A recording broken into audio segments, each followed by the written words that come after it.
आप सभी का बहुत बहुत स्वागत है और मैं ओम मिश्रा, इंग्लिश फैकल्टी। आज हम लोग का ये पहला क्लास है। पिछले क्लास में मैंने सिलेबस के बारे में बताया था और आज से हम लोग अपने क्लास को स्टार्ट करते हैं। जैसा कि हम लोग जानते हैं कि इंग्लिश हम लोग का 3 सेक्शन में बटा हुआ है। पहला हम लोग का सेक्शन ग्रामर है और ग्रामर में हम लोग को 10 से 12 टॉपिक पढ़ना है, जिससे 2 तरीके के सवाल पूछे जाते हैं, एक कॉमन एरर और दूसरा हम लोग का सेंटेंस इंप्रूवमेंट। और देखा जाए तो सिंगल फिलर और डबल फिलर का भी अटैचमेंट इसमें आता है।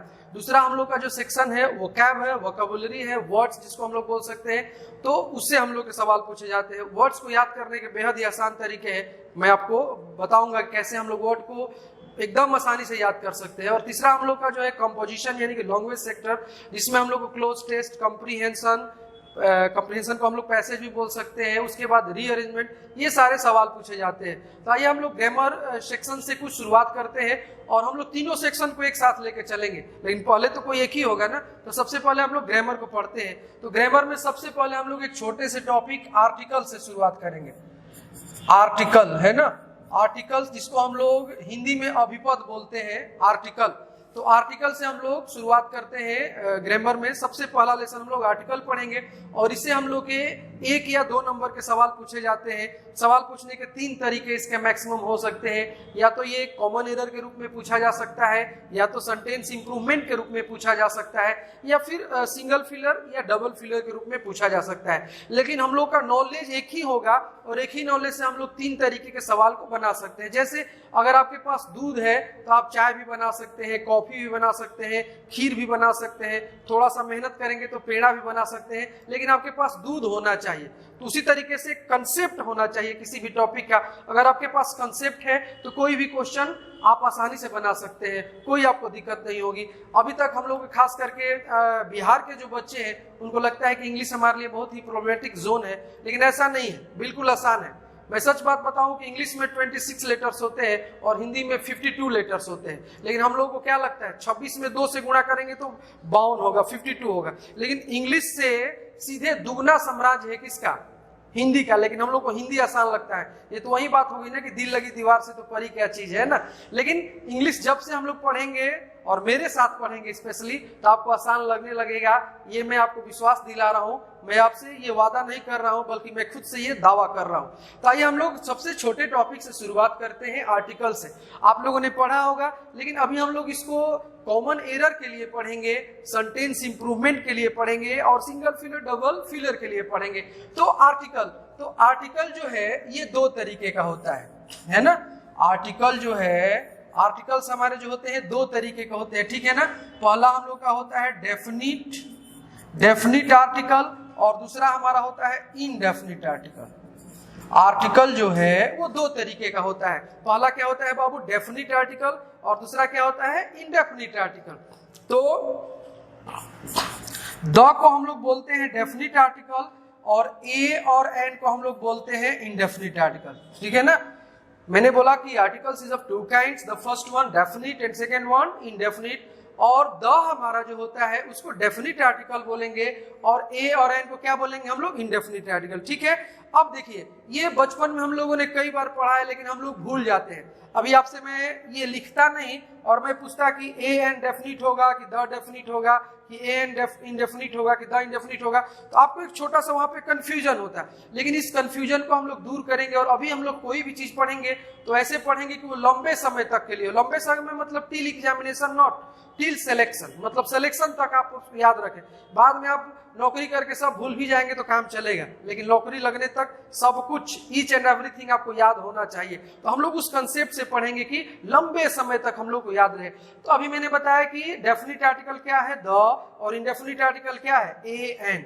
अब यहां से अगर मैं हटा के आपसे पूछूं कि डेफिनिट मतलब क्या होता है, तो आप क्या बोलेंगे? निश्चित होता है। जैसे मान लो कि अभी शादी का सीजन चल रहा है, शादी का सीजन चल रहा है ना, और पता चल जाता है। देखिए, अगर लड़की कोई शादीशुदा है तो मंगलसूत्र लटका, अगर लड़का कोई शादीशुदा है तो मुंह लटका, तो देखते ही पता चल जाएगा कौन शादीशुदा है कौन शादीशुदा नहीं है। तो जैसे शादी का भी सीजन चल रहा है और आपका कोई फ्रेंड आपको फोन कर दिया कि हेलो अरे यार 16 तारीख को मेरी शादी है, आपको आना होगा, आप आएंगे ना? तो आपने फोन पे बोला कि मैं डेफिनेट आऊंगा, डेफिनेट आऊंगा मतलब जरूर आऊंगा। तो डेफिनेट मतलब जरूर, निश्चित होता है। और डेफिनेट का ही अपोजिट वर्ड क्या है? इनडेफिनेट, यानी कि उसका मतलब क्या हो जाएगा? अनिश्चित हो जाएगा। अब देखिए यहाँ पे मैं दो स्टेटमेंट लिख रहा हूं आपको बेहतर समझाने के लिए। एक स्टेटमेंट है कि I saw the doctor, I saw the doctor, और दूसरा स्टेटमेंट है I saw a doctor, I saw a doctor. I have written here two sentences. The first one, I saw the doctor, and the second one, I saw a doctor. अब देखिए इसमें मैं आपको इस logic को develop करके दिखा रहा हूं कि डेफिनेट इंडेफिनेट कैसे लंबे समय तक हम लोग याद रखेंगे या फिर उसके एक्चुअल मीनिंग को कैसे समझेंगे। अब देखिए I saw the doctor, तो आपको ये जानना चाहिए कि हम लोग द डॉक्टर कब बोलेंगे? जब डॉक्टर को हम लोग पहले से जानते रहेंगे, जब डॉक्टर को हम लोग पहले से जानते रहेंगे। जैसे मान लीजिए कि किसी डॉक्टर से आपने इलाज कराया था, आपके पैर में मोच लगी हुई थी। मोच समझते हैं ना आप लोग? उसको अंग्रेजी में स्प्रेन बोलते हैं, SPRAIN। स्प्रेन मतलब मोच, है ना? मोच लगना। हर एक चीज का इंग्लिश होता है। जब आप इंग्लिश बोलने सीखते हैं तो उसमें एक लेसन होता है हाउ टू अब्यूज, गाली कैसे दें। क्योंकि आप इंग्लिश पढ़ेंगे और लड़ाई झगड़ा हो जाए किसी से तो इंग्लिश में ही गाली देंगे ना जी, तो भी एक लेसन होता है। तो हर एक वर्ड का इंग्लिश होता है। तो मोच लगना का क्या होता है? स्प्रेन। मान लो कि आपके पैर में एक बार मोच लगी हुई थी और आपने एक डॉक्टर साहब से इलाज कराया था, और अभी बरसात का मौसम शुरू टाइप का हो चुका है और छत पे बरसात हुआ था और बैठ के पकौड़ी के साथ अपना चाय पी रहे थे, तो अभी देखे कि वही डॉक्टर साहब स्कूटर लेके जा रहे हैं। तो आपने उनको देख के बोला कि I saw the doctor. The doctor आप क्यों बोले? क्योंकि उस डॉक्टर को आप पहले से जानते हैं। जिस डॉक्टर को पहले से जानते हैं उसके लिए क्या बोलेंगे हम लोग? The doctor. अब इस डॉक्टर को बाबू आप पहले से जानते हैं, तो ये डॉक्टर आपके लिए डेफिनेट हुआ कि इंडेफिनेट हुआ? ये डॉक्टर आपके लिए क्या हुआ? डेफिनेट हुआ, है ना? इसीलिए द को हम लोग क्या बोलेंगे? क्या बोलेंगे? Definite article. दूसरा कंडीशन लेते हैं, आई सॉ अ डॉक्टर, मैंने एक डॉक्टर को देखा। लेकिन आप इसको पहले से नहीं जानते हैं। अगर पहले से जानेंगे मेरे हीरो तो उसको क्या बोलेंगे हम लोग? The doctor. लेकिन पहले से नहीं जानेंगे तो हम लोग उसको क्या बोलेंगे? अ डॉक्टर बोलेंगे। जैसे मान लीजिए कि अभी आपका कोई फ्रेंड PMCH में जो एक एडमिट था, आप उससे मिलने के लिए गए, उससे बातचीत किए, और तभी बातचीत कर रहे थे तो कोई एक आदमी निकला व्हाइट कोट पहने हुए और स्टेथोस्कोप लिए हुए, आला जिसको बोलते हैं हम लोग बोलचाल में, वो पहन के व्हाइट कोट स्टेथोस्कोप लेके जार लगा के जा रहा था, और वो निकल गया वहां से, है ना? वो ऑपरेशन थिएटर से निकला, पहन के ड्रेस निकल गया, और आप बैठे थे बगल में। तो कोई आके आपसे पूछता है कि hello brother, did you see a doctor? क्या आपने एक डॉक्टर को देखा? तो आपने बोला कि yes I saw a doctor, हाँ मैंने एक डॉक्टर को देखा। तो आप उसके ड्रेसिंग सेंस से आपको पता चल गया कि ही इज अ डॉक्टर, वो डॉक्टर है। लेकिन आप उस डॉक्टर को पहले से जानते नहीं है, पहले से जानते नहीं है। तो पहले से नहीं जानते हैं तब आपने क्या बोला? आई सॉ अ डॉक्टर, यानी कि ऐसा डॉक्टर जिसको आप पहले से जानते नहीं है। अब बताइए, जब इस डॉक्टर को आप पहले से जानते नहीं है तो ये आपके लिए डेफिनेट हुआ कि इंडेफिनेट हुआ जी? इंडेफिनेट हुआ। बोलिए क्या हुआ? ये इंडेफिनिट हुआ।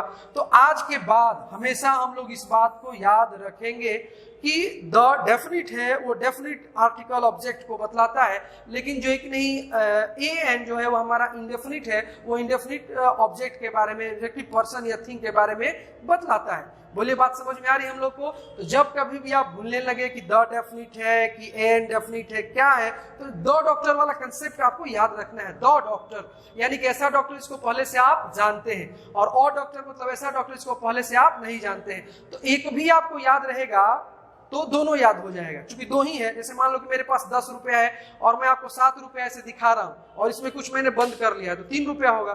तो अगर आपको डेफिनिट याद है तो दूसरा क्या होगा? इंडेफिनिट होगा।